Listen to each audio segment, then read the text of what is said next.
எடப்பாடி பழனிசாமி அவருக்கு அடிக்கடி ஒன்னே ஒண்ணுதான் கேட்பாரு.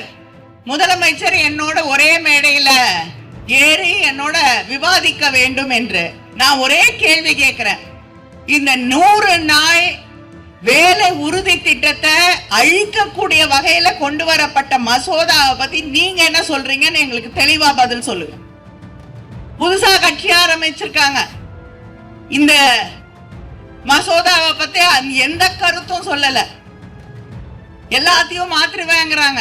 திராவிட இயக்கம் என்பது பெண்களுடைய உரிமைகளை பாதுகாக்கக்கூடிய இயக்கம். தந்தை பெரியார் தொடங்கி பேரறிஞர் அண்ணா, தலைவர் கலைஞர், இன்று நம்முடைய முதலமைச்சர் அண்ணன் தளபதி அவர்கள் வரை தொடர்ந்து பெண்கள் முன்னேற்றத்திற்காக பாடுபடக்கூடிய ஒரு இயக்கம் தான் திராவிட முன்னேற்ற கழகம், திராவிட இயக்கம்.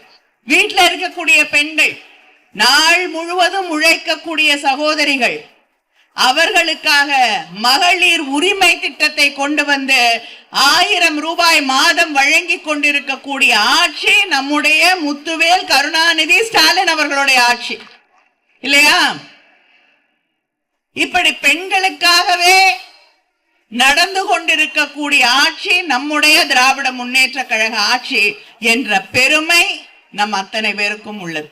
பிஜேபியோட கூட்டணி வச்சிருக்காரு எடப்பாடி பழனிசாமி.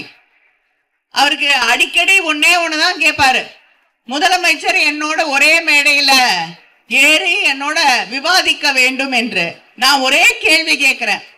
இந்த 100 நாள் வேலை உறுதி திட்டத்தை அழிக்கக்கூடிய வகையில கொண்டு வரப்பட்ட மசோதாவை பத்தி நீங்க என்ன சொல்றீங்கன்னு எங்களுக்கு தெளிவா பதில் சொல்லுங்க. புதுசா கட்சி ஆரம்பிச்சிருக்காங்க.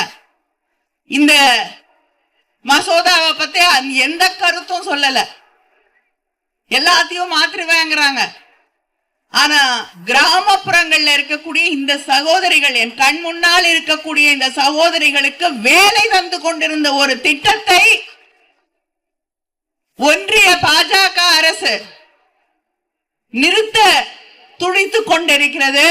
100 நாள் வேலையில அதிகமா பாதிக்கப்பட போவது இந்துக்கள். ஏன்னா பெரும்பான்மையா தமிழ்நாட்டில் இருக்கக்கூடியது இந்துக்கள். அந்த இந்துக்களுக்கு எல்லாம் வேலை போகுதே தெரியலையா? எத்தனை இந்துக்கள், இந்து பெண்கள் அங்க இருக்கக்கூடிய கிராமப்புறங்கள்ல இதே வேலைக்கு சென்று கொண்டிருந்த இந்து இளைஞர்கள், முதியவர்கள், மாற்றுத்திறனாளிகள், இவங்களுடைய வேலையெல்லாம் நிறுத்து இவங்களுடைய வயிற்றில் அடிக்கக்கூடிய பாஜக உண்மையான முகம் என்ன என்பதை ஒவ்வொரு முறையும் தோலிருத்தி காட்டிக் கொண்டிருக்கக்கூடிய ஒரே முதலமைச்சர் நம்முடைய அண்ணன் தளபதி அவர்கள்.